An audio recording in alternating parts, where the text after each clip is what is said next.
اور سب مل کر اللہ کی ہدایت کی رسی کو مضبوط پکڑے رہنا اور فرقے فرقے نہ ہو جانا، اور اپنے اوپر اللہ کی اس مہربانی کو یاد رکھنا جب تم ایک دوسرے کے دشمن تھے تو اس نے تمہارے دلوں میں الفت ڈال دی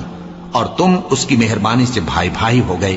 اور تم آگ کے گڑھے کے کنارے تک پہنچ چکے تھے تو اس نے تم کو اس سے بچا لیا۔ اس طرح اللہ تم کو اپنی آیتیں کھول کھول کر سناتا ہے تاکہ تم راہ راست پر رہو۔ جن لوگوں نے اپنے دین کے حصے بکھرے کر لیے اور خود بھی کئی کئی فرقے ہو گئے، ان سے تم کو کچھ کام نہیں، ان کا کام اللہ کے حوالے، پھر جو کچھ وہ کرتے رہے ہیں وہ ان کو سب بتائے گا۔ اور نہ ان لوگوں میں ہونا جنہوں نے اپنے دین کو ٹکڑے ٹکڑے کر دیا اور خود بھی فرقے فرقے ہو گئے، ہر فرقہ اسی میں مگن ہے جو اس کے پاس ہے، اور اس شخص سے بڑھ کر بات کا اچھا کون ہو سکتا ہے جو اللہ کی طرف بلائے اور عمل نیک کرے اور کہے کہ میں مسلمان ہوں۔ اور اللہ کی راہ میں جہاد کرو جیسا جہاد کرنے کا حق ہے، اس نے تم کو منتخب کیا ہے اور تم پر دین کی کسی بات میں تنگی نہیں کی،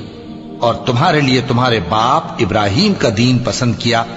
اسی اللہ نے پہلے یعنی پہلی کتابوں میں تمہارا نام مسلم رکھا تھا، اور اس کتاب میں بھی وہی نام رکھا ہے۔ تو جہاد کرو تاکہ پیغمبر تمہارے بارے میں گواہ ہوں اور تم لوگوں کے مقابلے میں گواہ رہو۔ سو مسلمانوں،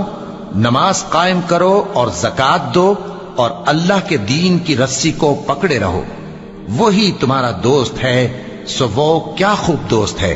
اور کیا خوب مددگار ہے۔ اور جو میری نصیحت سے منہ پھیرے گا اس کی زندگی تنگ ہو جائے گی، اور قیامت کو ہم اسے اندھا کر کے اٹھائیں گے۔ وہ کہے گا کہ میرے پروردگار، تو نے مجھے اندھا کر کے کیوں اٹھایا؟ میں تو دیکھتا بھالتا تھا۔ اللہ فرمائے گا کہ ایسا ہی چاہیے تھا،